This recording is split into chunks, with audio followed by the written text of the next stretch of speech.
नमस्कार, कैसे हैं आप सब। आशा करता हूँ मस्त होंगे। दोस्तों, जब भी हम कोई लंबी फसल लगाते हैं, टमाटर, मिर्च, बैंगन वगैरह, तो कुछ समय के बाद उसकी जो हार्वेस्टिंग है वो ढीली पड़ जाती है। उसमें जो नई ब्रांचेस आनी चाहिए थी वो बंद हो जाती हैं और फलों का जो साइज है वो छोटा हो जाता है। आप भी शायद इस समस्या से जूझ रहे होंगे। आज इस वीडियो पर हम आपको एक ऐसा डोज बताएंगे, एक फर्टिलाइजर का ऐसा एक डोज बताएंगे जो कि आपकी फसल को फिर से रिकवर करेगा। ठीक है, फिर से आपको रिकवर करेगा इस फसल को। जैसे मान लीजिए टमाटर की फसल है तो टमाटर की फसल में नई ब्रांचेस लाएगा, उसमें नए फ्लावर लाएगा और फ्लावर के साथ साथ जो आपके पुराने फल छोटे लगे हुए हैं उनको जो है साइज उनका बड़ा करेगा। आज इस वीडियो पर हम यही समझने की कोशिश करेंगे कि हम ऐसी कौन सा डोज दें ताकि हमारी फसल पर इंस्टेंट ग्रोथ आपको मिल जाए। चलिए वीडियो की शुरुआत करते हैं। मैं हूं राकेश साहू, आप देख रहे हैं एग्रो जीवन बातें किसान की। यह आपका अपना चैनल है, इसमें आपको जो भी जानकारी दी जाती है, यदि पसंद आती है वीडियो को लाइक करें और चैनल पहली बार तो चैनल को सब्सक्राइब करें। तो ये जो डोज है, जो हम आपको हाई पावर एक डोज बता रहे हैं आपको, इस डोज को बनाने के लिए, ठीक है, इसको हमें प्रिपेयर करना पड़ेगा। उसको बनाने के लिए सबसे पहली बात तो ये है कि आपको एक ड्रम चाहिए रहेगा। ठीक है, तो ड्रम की मात्रा मैं आपको उसमें पानी की मात्रा बता दे रहा हूँ, उसके हिसाब से आप फिर उसका कैलकुलेशन करें, आपको जितना भी पानी लगे। ठीक है, तो ये आपका 200 लीटर आपको पानी लगेगा। ये 200 लीटर की बैरल है आपकी, और 200 लीटर की बैरल में आपको क्या करना होगा, उसमें जो खादें देनी होगी मैं उसको आपको बताता हूँ, आप नोट डाउन उसको कर लें। सबसे पहले आपको लगेगा डीएपी। डीएपी की मात्रा 15 केजी। ठीक है, 15 केजी डीएपी हो गया आपका। दूसरा इसमें आपको लगेगी एमओपी। एमओपी एमओपी की मात्रा जो है आपको 5 केजी रखनी है सिर्फ। ठीक है, वाइट पोटास आप ले सकते हैं। ठीक है, वाइट पोटास ही आपको लेना है। रेड पोटास भी मिलती है तो कोई दिक्कत नहीं है, रेड पोटास भी आप इसमें डाल सकते हैं। ठीक है, इसके साथ में आपको लगेगा तीसरा, इसमें कंटेंट क्या लगेगा, सागारिका। इफ्को कंपनी की सागारिका। सागारिका आपको लगेगी, सागारिका की जो मात्रा है आपको 5 केजी रखनी है। इसके बाद आपको क्या लगेगा, चौथा आपको इसमें लगेगा बोरान। बोरान आपको लेना होगा। बोरान की मात्रा कितनी लगेगी आपको, ये लगेगी 500 ग्राम सिर्फ। ठीक है, बोरान आपको 500 ग्राम लेना है। आपका ये हो गया डीएपी, जिसमें कि फास्फोरस और आपका हो गया नाइट्रोजन। एमओपी में आपका पोटास मिल गया, आपको सागारिका में आपको सीवीड मिल गया, बोरान मिल गया आपको आधा केजी। अब इसको घुलनशील आपको बनाना है, तो इसको सबको क्या करना है, इस बैरल में आपको डालना है। ठीक है, अब ये डालने के बाद आप देखेंगे, इस पर आपको 200 लीटर पानी इसमें डालेंगे तो डालने के बाद आप देखेंगे यह जो है आपका घुलेगा नहीं। ठीक है, कम घुलेगा, लेकिन आपको उसमें जल्दी घुलने के लिए आपको क्या करना होगा, इसमें आपको पांचवा लगेगा, इसमें फास्फोरिक एसिड। फास्फोरिक एसिड ये लगेगा सिर्फ आपको 500 ml। तो इतना आप सब इस बैरल में डाल दें। आज मान लीजिए आपको सामने शाम को डाला है आपने, तो दूसरे दिन सुबह आप इसको अच्छे से मिलाएं। पहले भी आपको मिलाना है इन सबको डालने के बाद, और दूसरे दिन जब आप जाएं तो इसको अच्छे से मिलाएं। और मिलाने के बाद इसको आप चाहें तो, अगर बैटरी वाले पंप में इस्तेमाल कर रहे हैं आप, तो फिर इसको छान लें, और नहीं तो यदि आप बाल्टी के द्वारा, लेबर जो अपने होते हैं उनके द्वारा आपको अगर ड्रिंचिंग इसकी करवानी है तो आपको क्या करना होगा, बाल्टी पर आपको बिना छना भी ऊपर ऊपर आपको डाल दे सकते हैं। ठीक है, और यदि आपको बैटरी वाले पंप से इस्तेमाल करना है तो फिर आपको उसको छनाना होगा, और छनाने के बाद जो है आप एक निश्चित कर लें कि आपके फार्म पर कितना पानी लगेगा। ठीक है, मैंने आपको ये 200 लीटर का डोज बताया हुआ है।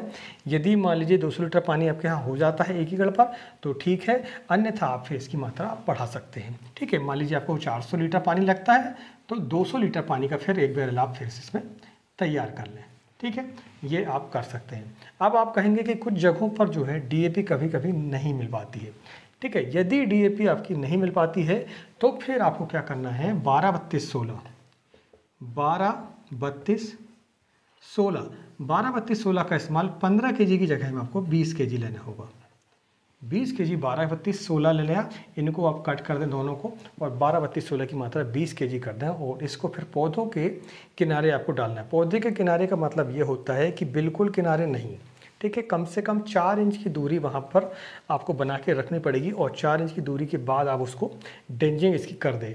जब ये ड्रेंचिंग कर देते हैं तो आप देखेंगे इसमें जो सारे पोषक तत्व हैं, ये हमारे ऐसे पोषक तत्व हैं जो पौधे को इंस्टेंट ग्रोथ लाएगा। ठीक है, आपका डीएपी है, डीएपी में अमोनियम फार्मर होता है, आपका डाई अमोनियम फार्मर होता है क्या, फास्फोरस और नाइट्रोजन होता है, आपको एमओपी हो जाता है जो कि फलों को साइज बढ़ाएगा। साइगार का आपके पौधों में एक नई जान लाएगा, टॉनिक का काम वो करता है।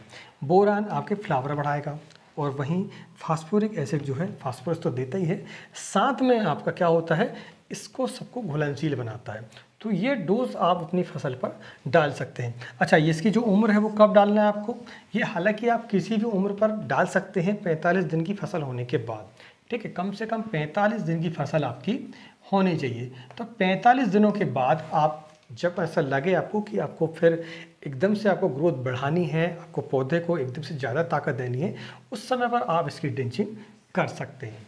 अच्छा, सही समय जो है अगर हम कहें तो सही समय दोस्तों ये होता है कि सबसे पहले हम तो बेसल डोज देते ही हैं फसल पर, अपनी बेसल डोज तो देते ही हैं। तो बेसल डोज जो काम करता है वो लगभग आपका 60 से 70 दिनों तक बढ़िया काम करता है। तो जब आपकी हार्वेस्टिंग शुरुआत हो रही हो आपकी, तो उस समय पर आपको एक डोज ये दे देना चाहिए। दूसरा डोज कब देना चाहिए, दूसरा डोज आप देखें कि आपकी जो फसल है, जो तुड़ाई आपकी पहली तुड़ाई थी वो लगभग आपकी हो चुकी हो, आपका जो पौधा है वो थोड़ा सा समय मांग रहा हो आपसे तुड़ाई के लिए, मान लीजिए पूरे फल उसके खत्म हो चुके हों और फिर से उसमें फ्लावरिंग आ रही हो, उस समय पर इस डोज को आप देते हैं तो आपकी जो फसल है फिर से रिकवर हो जाती है।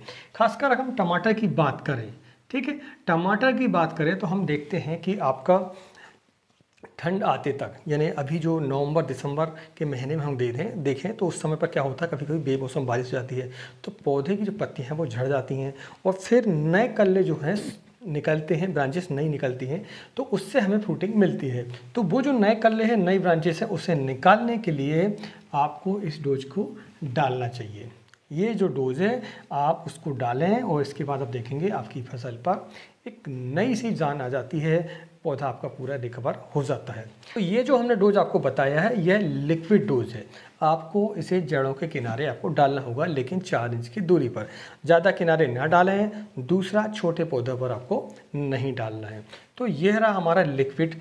अब हम इसके बाद हम बात करते हैं कि यदि हमें इसी डोज को लंबे समय के लिए चाहिए, ठीक है, ये तो इंस्टेंट ग्रोथ के लिए हुआ, यदि हमें लंबे समय तक के लिए चाहिए तो हमें इसके दानेदार फार्म का इस्तेमाल करना पड़ेगा। तो दानेदार फार्म में अगर हम देखें तो 1 एकड़ की हम बात करें, ठीक है, 1 एकड़ पर आप चाहें तो फिर से बेसल डोज दे सकते हैं। तो बेसल डोज के रूप में आप चाहें तो डीएपी की मात्रा आपकी होगी कितनी, 35 kg, और इसमें एमओपी की मात्रा आप लेंगे 15 kg, ठीक है, और इसमें सागारिका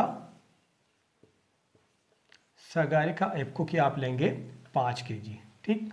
और इसके साथ में आप चाहें तो बोरान भी ले सकते हैं, आपको नहीं भी लेना है तो ये तीनों चीज़ें जो है आपकी पर्याप्त होती हैं। आप चाहें तो इसमें साथ में आप माइक्रोन्यूट्रेंट, ठीक है, मिक्स माइक्रोन्यूट्रेंट भी आप ले सकते हैं 1 kg। और इन चारों चीज़ों को आप जो है दानेदार फार्म पर रहेगा इसको मिक्स कर लें और मिक्स करें, और इसके बाद फिर क्या काम करें, जो पौधे होते हैं हमारे, ठीक है, ये मान लीजिए पौधा आपका, तो इसकी जो जड़ें हैं ये, ठीक है, तो जड़ों के साइड में आप खुटी ऐसा लकड़ी से या फिर हाथ से ऐसा निकाल कर मिट्टी को और वहाँ पर डालें और उस मिट्टी को फिर से वो बराबर कर दें। तो आप देखेंगे ये जो फसल है आपका, ये डबल बेसल डोज आपका हो जाता है, ठीक है। जो आपने पहले दिया हुआ था ये जो बेसल डोज है आपका वो दोबारा से हो जाता है। हाँ, इसमें आप चाहें तो सल्फ़र भी इस्तेमाल कर सकते हैं। सल्फ़र जो दानेदार होता है उसका 5 kg आप इस्तेमाल इसमें करते हैं, तो ठंड के समय पर ये बहुत ही बढ़िया तरीके से काम करता है। तो हमने आपको इस वीडियो पर एक तो ये दानेदार वाला भी बता दिया और एक आपको लिक्विड फॉर्मुलेशन भी आपको बता दिया है। आप दोनों का इस्तेमाल करें या फिर एक का भी इस्तेमाल आप कर सकते हैं। यदि ज़्यादा लंबी चलने वाली फसल है आपकी, आपको ऐसा लगता है कि आपको रेट मिलने वाले हैं और फसल आपकी 1 से 2 महीने और चल सकती है, तो फिर आप दानेदार का भी इस्तेमाल करें। और यदि आपको ऐसा लगता है कि आपकी जो फसल है आपको लंबा नहीं चलाना है, तो फिर आप लिक्विड वाले से काम चला सकते हैं। और आप चाहें तो उसी डोज को आप 15 दिनों के बाद या 1 महीनों के बाद फिर से भी डाल सकते हैं। दोस्तों, ये जानकारी को कैसी लगी प्लीज़ हमें कमेंट करके ज़रूर बताएं, और आपको हमने ये सुझाव और सलाहें दी हैं, ये आपको कैसे लगे प्लीज़ हमें कमेंट करके ज़रूर बताएं। और यदि आपको यह जानकारी पसंद आई तो वीडियो को लाइक करें और चैनल पहली बार आते चैनल को सब्सक्राइब करें। मिलते हैं एक नई वीडियो में एक नई जानकारी के साथ, तब तक नमस्कार। जय हिंद, जय किसान, जय जवान।